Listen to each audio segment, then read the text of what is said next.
Hello guys, this is UniversalGiant and welcome back for more of Let's Play Pokémon SoulSilver.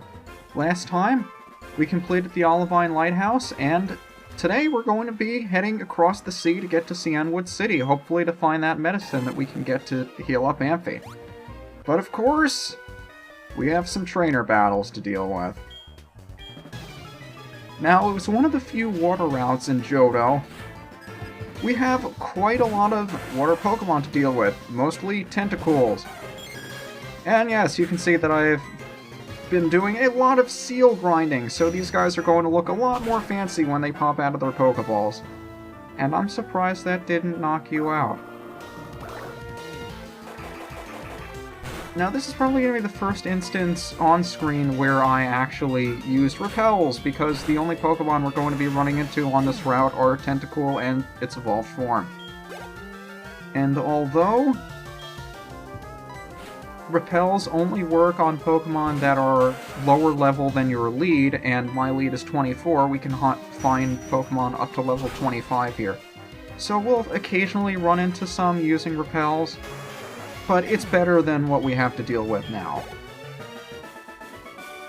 That's also why I have Klaus out in front, not only because he's got a super effective move, but also because he can run away if we need to. So, Super Repel lasts 200 steps, see how far it gets us.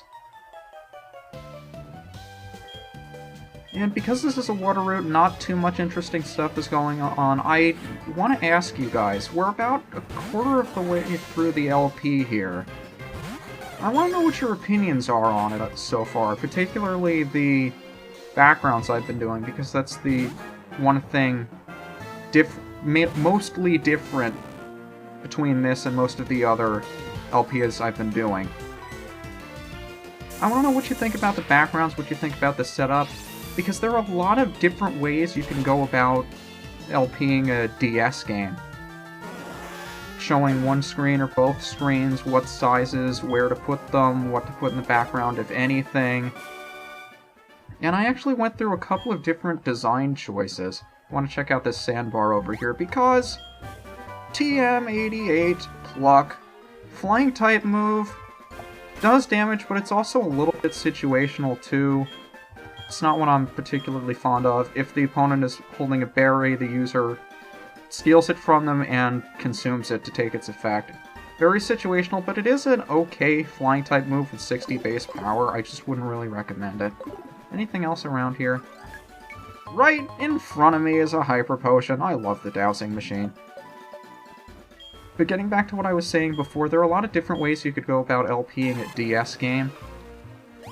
And I went through a couple of options. I mean, I had one option where I think I've seen a lot of DS-TAS videos where they have the top and bottom screens stacked, one on top of the other, off to the right side of the screen, filling up the right side, and then whatever's left on the remainder of the left side of the screen is filled up with the focused screen, which is usually the top screen. So they maximize the amount of space that they use with the actual video. And then of course you have something like what H.C. Bailey did with Radiant Historia, where I think he had a similar setup, except he had the top screen was 2.5 times magnification, and on the left side, and the top and bottom ones that were stacked 1.5, so they still maintained a little bit of sharpness. What I decided to do with this, which is why I specifically said at the beginning that it was designed for the 720p HD viewing, that the 720p video is 1280 pixels wide, which is precisely 5 times the width of a DS screen. So what I have is the top screen on the left side is exactly 3 times magnification, and the bottom screen on the right is exactly 2 times magnification. That way, if you're viewing it in its proper aspect ratio, 1280 pixels wide, it looks as sharp as it can be. And that's what I try to do with these sorts of things. Like, even when I go back to Game Boy games, you won't see me running something like a bilinear filter. I like having everything in its original sharpness. And hopefully these videos have reflected that, because if I went to an in-between magnification like 2.5 or 1.5, it wouldn't look nearly as sharp. And of course if you're blowing it up to full screen or you're watching it in a lower resolution, it's going to look blurry anyway. But I want to know if that was noticeable to you guys, or if it just looked like a normal video. Because I try to do as much as I can to maintain a certain level of quality. So there was that. And there was also the decision to do the background. Now, you know me, I'm not generally somebody who likes to put in effort into something that takes away from the game itself, because I think that's what most of you guys are here for. The game! You don't want to sit back and watch a background do its thing. You want to watch the game itself, and that's what I was trying to convey with the background. I mean, I wanted to have something there. Can I... Let's get Duster some love in here. I'm not using him enough. I wanted to get as much focus as I could on the main screen, but I wanted to also, you know, give you something else to look at if you're watching something that's completely boring, or you're just waiting for a turn to end and you want to take a look at a dancing sprite on the top of the screen. It gives you something else to look at. But the biggest problem with DS LPs, at least in my opinion, is that if you have so much space around the video itself to fill up. And I wouldn't say I felt an obligation to put something there just because it would be black otherwise. I don't think a lot of people would be turned off by that. Of course, that could just be my ignorance. But I assume you're here for the game and not for the background. I just wanted to put something there, give it a shot. It's been a lot of extra work. I hope it's been worth it, but really you guys are the judge of that, not me. And with regard to the moving sprite for the active Pokemon, it's something I really wanted to do simply because in the 5th generation, since in the beginning of the game, the only ones that you run into are strictly from the 5th generation, and it's not until post-game you run into previous generation Pokemon. Most people haven't gotten to see the sprites from the previous generations animated like that, so I figured that might be interesting for everybody to take a look at. Plus, since we are playing a Pokemon game, chances are you're not going to see my full roster. I'd say maybe like once or twice during a video you'd see my full roster for longer than a couple of seconds. Like right now when I'm switching to Duster really quickly, it's up for a second or two so you get to see everybody, but besides that, if you're just coming into the project right now and you have no idea what my team is, it'd probably take you a while to figure it out, at least a couple of videos, and I wanted to make it clear just who my team was in case anybody was just joining for the first time. And that's also why I put the badges up there, although that's more for the second half of the game than the first. And if you've played the game, you obviously know what I mean. Protect always shields the user from any attack, but if used in succession drops in effectiveness 50%. I think 50% each time, like if you succeed in doing it 2 turns in a row, the 3rd turn will be 25% accurate. Something I haven't pointed out about these shoulders here, they've been using Icicle Spear. Now, Icicle Spear is a really cool move in the respect that it hits 2 to 5 times, but it's still not the strongest attack. Shellder has an interesting ability, I think it's called Chain Link, that enables any multiple hit moves to strike 5 times every single time it uses it. And since a couple of those moves got buffs in the 5th generation, I remember there was a time when a lot of people were running around using the strongest Chain Linker they could find just to abuse it. But here's the evolved form of Tentacruel. Tentacruel. Very strong on the special defensive side. I'm not sure about its physical. We'll find out. Duster one-shot it! How many times does he have to prove himself to you? There you go. But that's the story with the background. My goal is always to emphasize the video and the gameplay, not necessarily the background or what's going on behind the scenes. So I'm hopefully conveying that message to you guys. Or whatever makes it more entertaining for you. It's your feedback that tells me what I'm doing right and what I'm doing wrong, as I say at the end of every LP, but analytics show that nobody watches those anyway. So I'm really curious to hear back from you guys and what you have to say about the project so far. And I didn't want to wait until the end this time, because we are a decent way through and we've got a long way to go, so if I'm doing something wrong, I'd like you to tell me. Or if I'm doing something right, let me know also, because that's also important. I can't stress enough how many times I've looked back on a recording and said, I sound like a complete idiot, why would anyone find this entertaining?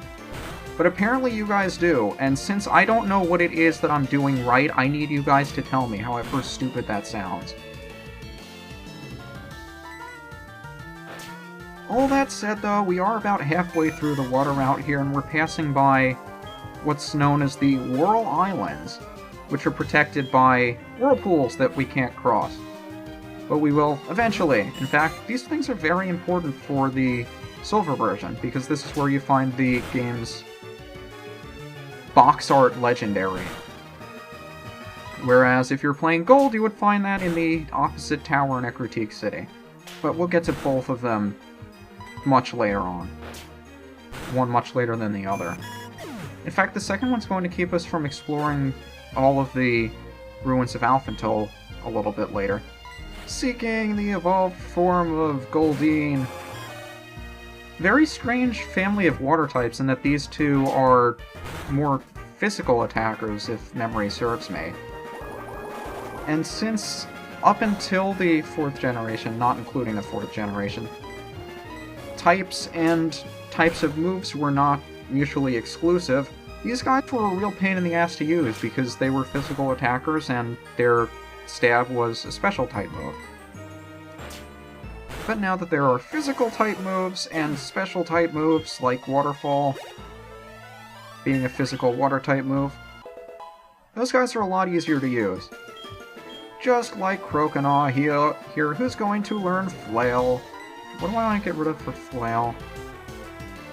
I mean, this is also very situational in that it powers up depending on how little HP you have. I haven't been using Scary Face, though. Might as well get rid of that. I mean, it's a bit of a toss-up. I probably wouldn't be using either one, but you know, might as well make room for it. Change it up a bit. Let's explore around the south side, though. You can see there are 4 entrances to the Whirl Islands, only one of which leads to where we would want to go. But again, that's not going to be for quite a while. And there are a lot of trainers in and around here. What I'm planning on doing is looping around the bottom half. Evolved form of Magikarp Gyarados, the all-powerful water-flying type. But what I'm going to do is loop around the bottom half here, heal up at Cianwood, and then probably go out and explore the rest of the route. I don't know if I'd make that a separate video or something. Probably. Now, Thrash is a very powerful normal-type move, although you didn't necessarily see it there because he's using it against a very defensive Steel-type. But it's a very powerful normal-type move that the user is locked into for 2 or 3 turns, after which it becomes confused. But unfortunately for Gyarados, it's 4 times weak to Electric, so see ya. But yeah, if you can be asked to raise up a Magikarp and get this powerhouse, by all means do it. Like I said, I've never personally done it before, nor have I used a Gyarados, but he's a beast. He's really worth trying just for the heck of it. And since we did get the special attack boost, I have no doubt that this is going to knock it out. We've been using Krakow a lot lately since we got to Olivine City. Should probably get somebody else out here. I'd like to get Lupus a couple of more levels, but this is a water route and he's a fire type. It just doesn't work.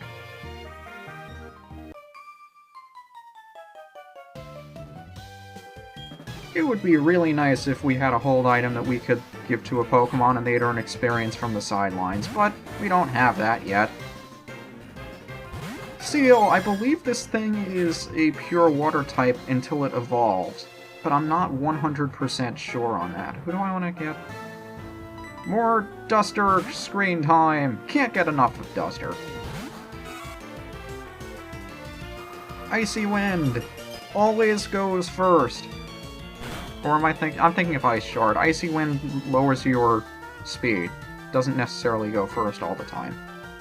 There's Ice Shard. Always goes first. Unless somebody faster uses a priority move. In which case I might try, if he survives the strength, I might try using Quick Attack if I have it. I don't remember if I do, or if I got rid of it for Cut, or if I'm thinking of Espeon. Yeah, I got Quick Attack, let's try it. Because if it survives and uses Ice Shard, we'll know for sure, but guess we won't. Priority tiers weren't introduced until the 5th generation, where certain priority moves were given priority over other priority moves. Those didn't exist in this generation. I mean, the moves existed, but the priority tiers did not. And we've made it all the way across the ocean to Cianwood City. And over here is the Cianwood City Pharmacy, where we should be able to pick up that medicine for Rampy.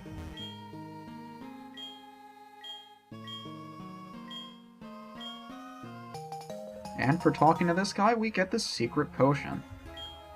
So if we wanted to, we could just head straight back to Olivine City and give it to Amphy right now. But there's plenty of stuff for us to do here in and around the Whirl Islands and Cianwood, so we'll take a look at it next time. This is UniversalGiant, and Klaus is looking at my footprints. See you guys next time.